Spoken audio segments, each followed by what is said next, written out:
को जनसुराज के कार्यक्रम में पटना पहुंचेंगे। अभी सर आपके द्वारा देखा जा रहा है कि मुजफ्फरपुर वासियों के लिए एक बहुत ही अच्छे पहल किए हुए हैं। अयोध्या धाम लेकर आपके माध्यम से लोग दर्शन को जा रहे हैं, क्या सर? देखिए, रामलला प्रभु का दर्शन करने का अधिकार सबका है, राम सबके हैं। और आर्थिक रूप से बहुत सारा ऐसा परिवार है जो कि बहुत कमजोर है। ऐसे भी लोग हैं जिनका उम्र हो गया है और उनके बच्चों को, उनके परिवार परिजनों को फुर्सत नहीं है कि वो ले जाकर के दर्शन कराए। तो यह बिल्कुल मुफ्त यात्रा है। मुजफ्फरपुर में अपने घर के पास से ही, मतलब मुजफ्फरपुर नगर विधानसभा से ही, पताही से, मैदापुर चौबे से हम लोगों को लेकर के, नगर विधानसभा क्षेत्र के लोगों को लेकर के जाएंगे और श्री रामलला प्रभु का मुफ्त दर्शन यात्रा है, करवा करके लेकर के आएंगे। लोगों की कोई खर्च नहीं होगी, ये सारा कुछ मेरे निजी खर्च से होगा। सावन पांडे एक ऐसा नाम है कि लोगों के बीच झोगी झोपड़ी में जाना, ठेले वाले के पास जाना, रिक्शे वाले के पास जाना और उनकी समस्याओं को जानना। देखिए, गरीब का बेटा हूँ, मुजफ्फरपुर का ही बेटा हूँ और गरीब का बेटा हूँ मैं। मेरे पिताजी बहुत आर्थिक रूप से कमजोर रहे हैं, लेकिन उनका हमेशा आशीर्वाद और एक प्रेरणा रहा है कि तुम कमजोरों का साथ देना। तो मैं कमजोरों की आवाज, कमजोरों को साथ देने के लिए ही घूमता रहता हूँ। और आप अक्सर मुझे देखेंगे कि मैं झुग्गी झोपड़ियों में ही जाता हूँ, उनके यहाँ ही खाता हूँ। इसको फेसबुक पर नहीं डालता हूँ, क्योंकि फेसबुक पर जो लाइक कमेंट आता है ना, वो सब फेक होता है। जो वहां झुग्गी झोपड़ी में जो लाइक कमेंट मिलता है ना, वो सच में दिल से निकला हुआ लाइक और कमेंट होता है।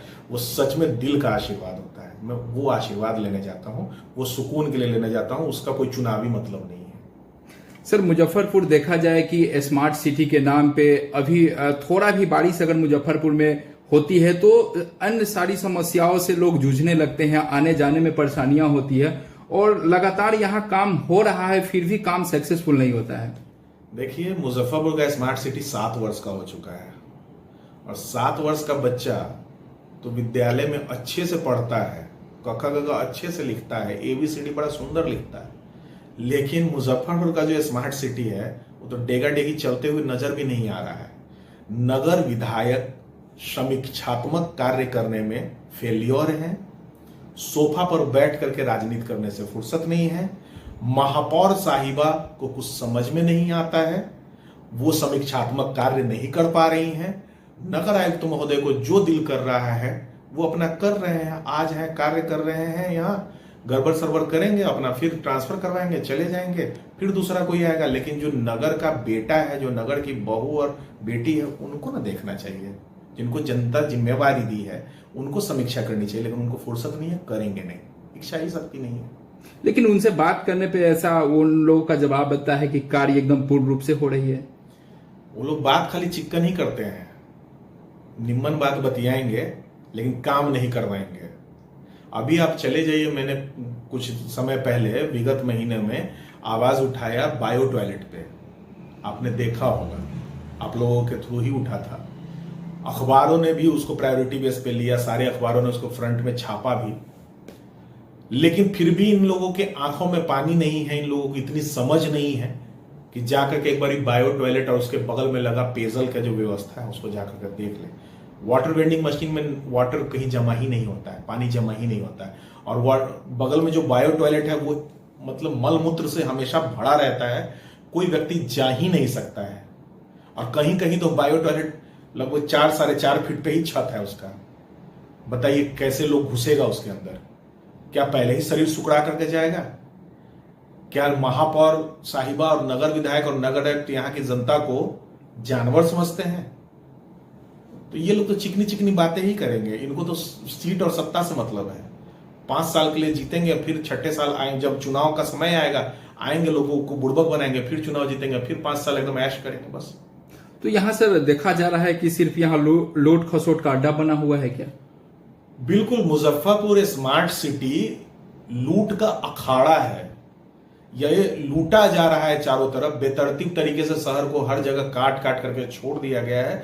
आमजन को इतनी परेशानियां हो रही है, उसे न देखने वाला कोई है, न सुनने वाला कोई है, न समझने वाला कोई है। आपको याद होगा कि विगत कुछ वर्षों पहले एक माँ जब अपने बच्चे को छाता चौक में मझौलिया रोड से छोड़ने आती है, उसे गाय मार करके गिरा देती है और एक सांड जा करके उनके शरीर पर गिर जाता है, वो मां नाले में दम तोड़ देती है। न कोई आवाज उठाने वाला है आवारा पशुओं के खिलाफ, न कोई बोलने वाला है, न उन पशुओं को कोई आश्रय दिलवाने वाला है, न देने वाला है। और बात करता है ये लोग लंबा लंबा, खाली इनसे बात लीजिए, काम मत लीजिए। सर आने वाले 25 में सर सावन पांडे जी की क्या भूमिका रहेगी? देखिए, आने वाले 25 में हमारी अहम भूमिका होगी। चूंकि मुजफ्फरपुर की जनता मेरे लिए जनता नहीं, मैं बार बार कहता हूं कि ये मेरा परिवार और मैं इस परिवार का एक छोटा सा सदस्य हूं, तो मैं अपने परिवार को सजाने के लिए उतरूंगा मुजफ्फरपुर 2025 में।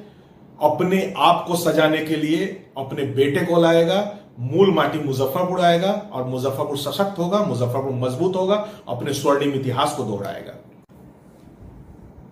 सर देखा जाए आइन दिनों बिहार में आपराधिक घटना काफी ज्यादा बढ़ चुकी है, और खासकर मुजफ्फरपुर में आइन दिनों सुना जाता है कहीं ना कहीं किसी की हत्या हुई, किसी के साथ बलात्कार हुई, कहीं गोली चल गया। तो सर ये मुजफ्फरपुर के लिए क्या है? ये देखिए, सरकारी तंत्र बिल्कुल फेल्योर है। मैं प्रशासनिक तंत्र नहीं बोलूंगा, क्योंकि प्रशासनिक तंत्र तो काम कर रहा है, नहीं करता तो हम आप इस आबो हवा में चैन की सांस नहीं ले पाते।